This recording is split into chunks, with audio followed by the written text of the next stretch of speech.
It's time now for a check of the top business news stories.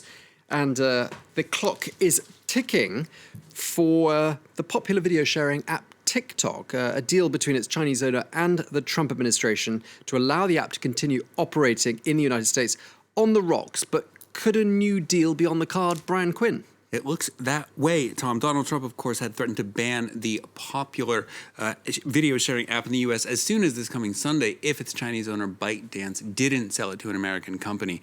Well, ByteDance proposed a deal earlier this week that would have seen it sell a minority stake to Oracle while setting up a U.S. headquarters. That deal not good enough for Trump, apparently. Well, Bloomberg is now reporting that new terms for a tentative deal have been accepted by the U.S. Treasury Department, ByteDance, and Oracle, but the Chinese government will likely also need to weigh in. Luke Schrager has the details. Negotiations over TikTok in the U.S. coming down to the wire. Donald Trump on Wednesday stated he wasn't ready to approve a deal for the Chinese-owned video app ahead of a threatened shutdown this weekend. It has to be 100% as far as national security is concerned. And no, I'm not prepared to sign off on anything. I have to see the deal. We need security, especially after what we've seen with respect to China and what's going on. We want security. TikTok's Chinese DNA has disturbed Washington, which fears Beijing could force its parent company, ByteDance, to hand over data from the app's 100 million US users. An executive order sparked negotiations for TikTok's US arm to be spun off to a US headquartered company. But earlier this week, it transpired that California business software firm Oracle could oversee technical operations as a trusted partner instead of owning it outright. This even as questions mounted over just how much worth the app would have without control of its source code. TikTok has a preference algorithm. When people are selecting things at these little 15-second clips, they're able to employ an algorithm that keeps them online longer because they're able to give them the content that they're most interested in. This algorithm is really the crux of what TikTok is. China altered its rules over technology exports late last month, giving itself a say over just what could be transferred and likely including TikTok's artificial intelligence algorithm.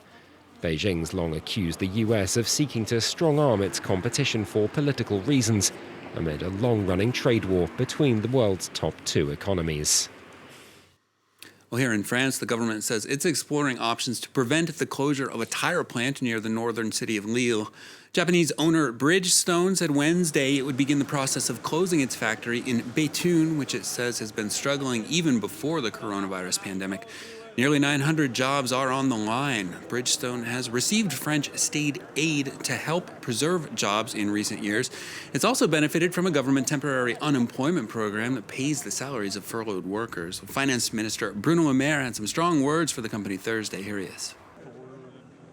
Bridgestone is a special case, you said so yourself. It's a Japanese company that's taken an appalling decision with an appalling method and appalling consequences. And we're going to fight with my deputy minister, Agnès Pannier-Runacher, who I've asked to follow the dossier very closely every day, with the president of the region, Xavier Bertrand, with the mayor of Béthune, and with the employees.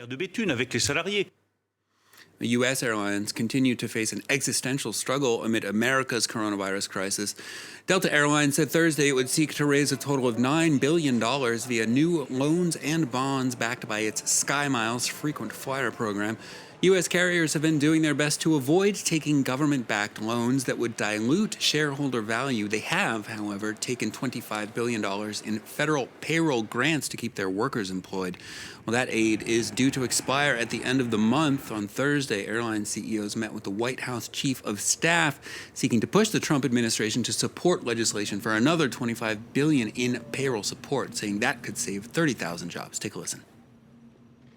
There's enormous bipartisan support for an extension of the payroll support program, which would keep those people employed. And the only problem we have is we don't have a vehicle for getting it done. We need to have a COVID relief package that includes that. So we're just here to plead with everyone involved to get to a COVID relief package before October 1st. Well, time for a check on the day's trading action. Wall Street taking a significant hit, mostly in the tech sector. Thursday's jobs report better than expected, but still pretty grim. Meanwhile, the U.S. Federal Reserve's decision to keep rates near zero until 2023 has many feeling the central bank may be running out of options. Dow down around 0.7%. The S&P 500 down around 1.1%. The tech-heavy Nasdaq down 1.5% so far.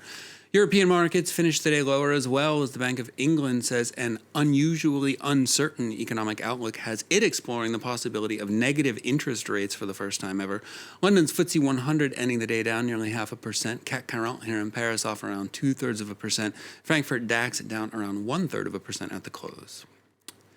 And finally, for business, Airbnb is finding itself once again in the hot seat here in Europe. 22 European cities are urging the European Union to take tougher regulatory action on the home-sharing service, accusing it of driving up property prices and forcing long-time residents out of their neighborhoods. Many municipalities, including Paris, have tried to rein in Airbnb by forcing its users to register the properties they rent out on the site. The new alliance says that an EU framework is necessary to counter Airbnb's legal claims that it's just a platform and not a property rental firm. It's been arguing that in court for a while. Thomas, seeing some pressure starting to build even after the coronavirus pandemic, so we'll see what happens there. I'd imagine there are some pretty empty Airbnb properties around the French capital right now. So right about now, yes. Okay, well, thank you for that, Brian Quinn from the Business Desk. Thank you so much. Time now for a check of what's happening in the world of sports.